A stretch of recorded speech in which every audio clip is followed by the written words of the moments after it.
Hi everyone, welcome back to my channel जिज्ञासा। आए हैं हम एक नए वीडियो के साथ में और आज का जो हमारा टॉपिक है that is Blake and Mouton's leadership grid. Leadership style, leadership का टॉपिक है ये। नाउ इस टॉपिक में आज हम ये भी समझने वाले हैं कि कैसे हम लीडरशिप ग्रिड या फिर मैनेजरल ग्रिड भी कहते हैं, इस थ्योरी को अपने एग्जाम में लिख सकते हैं। अपने एग्जाम में कैसे हम इसे लिखेंगे और कैसे हम इसे रिटेन करके रख सकते हैं। नाउ स्टार्ट करते हैं। देखो, ये जो हमारी ग्रिड है ये it is based on Blake and Mouton ने ये जो ग्रिड बनाई थी, इसको हम सबसे पहले अगर हमें इस थ्योरी को एक्सप्लेन करना है अपने एग्जाम्स के पॉइंट ऑफ व्यू से, तो हमें सबसे पहले हम इस ग्रिड को बना लेंगे। इस ग्रिड को समझ लेते हैं। इस ग्रिड में हमारे एक्स एक्सिस है एंड वाई एक्सिस है। एक्स एक्सिस में हम 9 पॉइंट्स बनाते हैं एंड वाई एक्सिस में हम 9 इक्वल पार्ट्स में डिवाइड करते हैं। नाउ कंसर्न जो नीचे हमारा एक्स एक्सिस है उसको हम कंसर्न फॉर प्रोडक्शन वहां पे लिखेंगे एंड वाई एक्सिस में हम कंसर्न फॉर पीपल लिखेंगे। 1:1 हमारा इसमें 5 लीडरशिप, वैसे तो ये जो लीडरशिप स्टाइल है 9981 लीडरशिप स्टाइल इसमें डेवलप होते हैं, लेकिन ब्लैक एंड मूटोन ने 5 लीडरशिप स्टाइल को हाईलाइट किया था, जिसमें उन्होंने फर्स्ट वाला जो हमारा स्टाइल है दैट इज इम्प्रोविज्ड मैनेजमेंट, इसको उन्होंने नाम दिया था, जिसमें हमारा 1 कंसर्न फॉर पीपल है, 1 कंसर्न फॉर प्रोडक्शन। दूसरा हमारा जो है जिसको उन्होंने नाम दिया है that is country club management. Country club management को उन्होंने नाम दिए that is concern for people is 9 and concern for production is 1। Third जो उन्होंने नाम दिया है that is task management. Task management में जैसे कि हमें नाम से ही समझ में आ रहा है, कंसर्न फॉर प्रोडक्शन 9 है और कंसर्न फॉर पीपल 1 है, तो इसका मतलब it is more incline towards the completion of the task. और फोर्थ जो हमारा ग्रिड है that is 9 on 9, that is 9 concern for people and 9 concern for production. और इसके बीच में उन्होंने मिडिल ऑफ द पाथ एक कंसर्न लीडरशिप स्टाइल बताई है जो है 5 on 5, that is concern for production is also 5 and concern for people is also 5। ये 5 लीडरशिप स्टाइल को हम हाईलाइट कर लेंगे। इस 5 जब हम ये ग्रिड बना लेंगे तो उसके बाद में हमें क्या करना है, उसके बाद में हमें समझना है what is concern for people and what is concern for production. हमने एक्स एक्सिस में बनाया था concern for production. Concern for production का मतलब वो लीडर जो कि जिसका जो मेन फोकस होता है अपने गोल को अचीव करना, अपने प्रोडक्शन को अचीव करना, और उसके लिए वो एम्प्लॉयज को just some means of accomplishing the task समझता है। वो अपने एम्प्लॉयज को as a factor of production समझता है। वो ज्यादा अथॉरिटेटिव होता है। इट इज लाइक फ्रीडम अपने एम्प्लॉयज को कम देता है और उनका मेन फोकस इफिशियंसी होता है एंड हाई प्रोडक्टिविटी होता है। दूसरे जो हमारे लीडर होते हैं उनका जो मोटिव, उनका जो मेन फोकस होता है that is concern for people. Concern for people मतलब अपने एम्प्लॉयज के या अपने फॉलोअर्स की तरफ ज्यादा ध्यान देना। वो उनको खुश रखने की कोशिश करते हैं, वो उनको ज्यादा फैसिलिटीज प्रोवाइड करते हैं, वो उनकी पर्सनल डेवलपमेंट के लिए काम करते हैं और वो अपने एम्प्लॉयज के टुवर्ड्स ज्यादा फोकस होते हैं, गोल की टुवर्ड्स कम फोकस होते हैं। या फिर उनकी ये परसेप्शन होती है कि अगर हमारे एम्प्लॉयज खुश रहेंगे तो ऑटोमेटिकली हमारी प्रोडक्टिविटी एनहांस हो जाएगी। नाउ ये दो कंसर्न हमें समझ में आ गए। अब हम एक एक करके 5 लीडरशिप स्टाइल को समझते हैं। सबसे पहले हम समझते हैं इम्प्रोविज्ड लीडर। इम्प्रोविज्ड लीडर कौन होता है? इम्प्रोविज्ड लीडर होता है जो कंसर्न फॉर प्रोडक्शन भी 1 है और कंसर्न फॉर पीपल भी 1 है। ये जो लीडर होते हैं हमारे, जैसे कि हमें समझ में ही आ रहा है कि उनका कंसर्न फॉर पीपल भी लीस्ट होता है, कंसर्न फॉर प्रोडक्शन भी लीस्ट होता है, तो दे आर मोस्टली इनइफेक्टिव। ये इनइफेक्टिव लीडर्स होते हैं। ही और she has neither a high regard for creating systems for getting the job done nor for creating a work environment that is satisfying. ना ही ये जॉब के प्रति बहुत डेडिकेटेड होते हैं कि काम को कंप्लीट करवाने के लिए काम करें, ना ही ये उस वर्क एनवायरनमेंट को डेवलप करने की कोशिश करते हैं ताकि जो हमारे एम्प्लॉयज है वो सेटिस्फाइड रहे, तो सेटिस्फाइड एंड मोटिवेटिंग रहे। The result is disorganisation. जो हमारी लीडरशिप होती है ये डिसऑर्गेनाइज्ड होते हैं। डिससेटिस्फैक्शन रहती है एम्प्लॉयज में एंड डिसहार्मनी रहती है। तो दूसरे जो हमारे लीडर्स होते हैं दैट इज कंट्री क्लब। इनको नाम दिया था ब्लेक एंड माउंट ने कंट्री क्लब, जिसमें कि हमारा high people and low production होता है। ये जो लीडर होते हैं ये एम्प्लॉयज की तरफ, ये 9 on employees and 1 on production होते हैं। तो इनका जो मेन फोकस होता है, this style of leader is most concern about the need and feeling of members of his और her team. He is more concern towards कि हमारे एम्प्लॉयज की या मेंबर्स की क्या नीड है। These people operate under assumption that as long as the team members are happy and secure, they will work hard. ये किस assumption में काम करते हैं कि अगर हमारे employees खुश रहेंगे, secure रहेंगे, तो वो automatically hard work put करेंगे.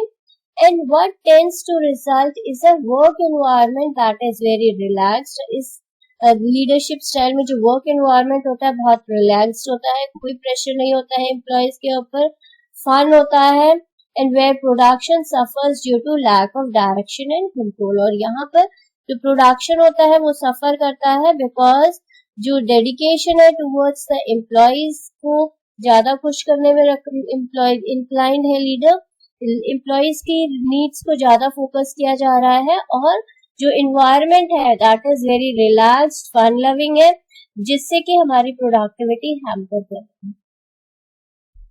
ना जो हमारे थर्ड लीडर हैं दैट इज इनको हम प्रोड्यूस और पेरिश लीडरशिप भी कहते हैं, जिसमें कि जो प्रोडक्शन है, ये जो लीडर होते हैं that is 9 on production and 1 on concern for people. तो 9 ऑन प्रोडक्शन है, 1 फॉर कंसर्न फॉर पीपल है। तो इनका जो मेन फोकस होता है दैट इज प्रोडक्शन। तो एज लॉन्ग एज तो इनका हाई प्रोडक्शन होता है, लो कंसर्न फॉर पीपल होता है। ऑल्सो नोन एज अथॉरिटेरियन और कंप्लायंस लीडर्स। ये जो लीडर्स होते हैं ये बहुत अथॉरिटेटिव होते हैं। People in this category believe that employees are simple your means to the end. ये जो लीडर्स होते हैं ये क्या समझते हैं कि एम्प्लॉय सिर्फ एक मीन्स, गोल को अचीव करने का एक जरिया है। Employees needs are always secondary. Employees की नीड्स की तरफ कोई ध्यान नहीं दिया जाता है to the need for efficient and productive work place. तो employees need for always secondary to the need for efficient and productive work place या वर्क एनवायरनमेंट की तरफ कोई ध्यान नहीं दिया जाता है। This type of leader is very autocratic, बिल्कुल डिक्टेटरशिप टाइप के ये लीडर्स होते हैं।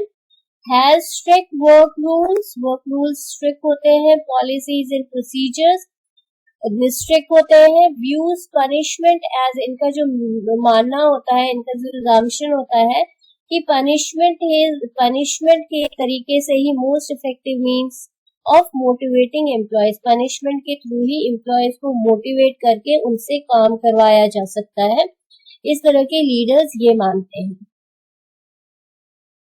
नेक्स्ट फोर्थ तरह का जो हमारा लीडरशिप स्टाइल होता है that is middle of the road. Middle of the road जैसे कि हमें समझ में आ रहा है, ये बीच का रास्ता होता है, जिसमें कि हमारे जो लीडर्स होते हैं ये कंसर्न फॉर पीपल 5 होता है इसमें, और कंसर्न फॉर प्रोडक्शन भी 5 होता है। तो which means medium production and medium concern for people. This style seems to be balance of the two competing concerns and it may at first appear to be an ideal compromise.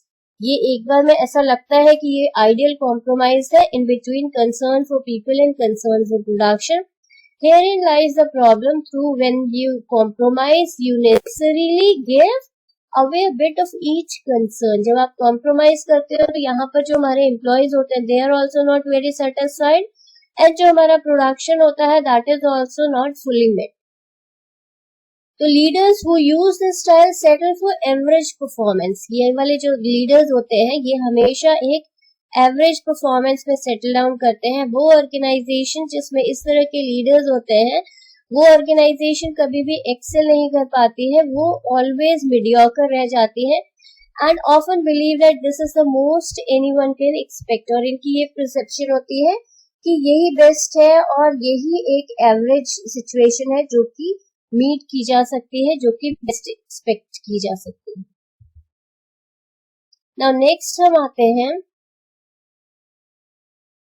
Team leadership या फिर high production and high people. ये हमारी last 5th situation है। जिसमें कि concern for production भी 9 है और कंसर्न फॉर पीपल भी 9 है। Now concern for production भी 9 है, concern for people भी 9 है, which means that employees are also very satisfied and production भी हमारी maximize हो रही है। According to the Black and Mouton model, this is the best managerial style। ये क्या है, हमारा best managerial style होता है because it is, ये इसमें concern for people भी maximum होता है और concern for production भी maximum होता है। These leaders stress production needs and needs of the people equally highly। ये जो लीडर्स होते हैं ये प्रोडक्शन की तरफ भी पूरा फोकस इनका रहता है और ये भी इंश्योर करते हैं कि जो हमारे एम्प्लॉयज हैं उनको भी ऐसा वर्क एनवायरनमेंट मिले ताकि वो अपने काम को अच्छे से कर पाए। The promise here is that employees understand the organisations purpose and are involve in determining production needs. इसमें जो प्रॉमिस होता है दैट इज कि एम्प्लॉयज को भी अच्छे से समझा जाता है और एम्प्लॉयज जिनको अच्छे से समझा जाता है they understand the purpose of the organisation and production need को वो अच्छे से समझ पाते हैं। When employees are committed to have a stake in the organisation success their needs and production needs coincides, which means कि जब हमारे एम्प्लॉयज कमिटेड होते हैं वो ऑर्गेनाइजेशन की तरफ डेडिकेटेड होते हैं तो हमारी ऑर्गेनाइजेशन की नीड्स को और प्रोडक्शन नीड्स को भी एक साथ मीट किया जा सकता है। This creates a team environment based on trust and respect. इस तरह का जो लीडर होता है वो ऐसा टीम एनवायरनमेंट क्रिएट करते हैं जिसमें कि trust and respect for each other होता है, which leads to high satisfaction and motivation, जिससे कि high satisfaction employees highly satisfied होते हैं, मोटिवेटेड होते हैं और एज अ रिजल्ट जो हमारा प्रोडक्शन होता है वो भी मैक्सिमम होता है।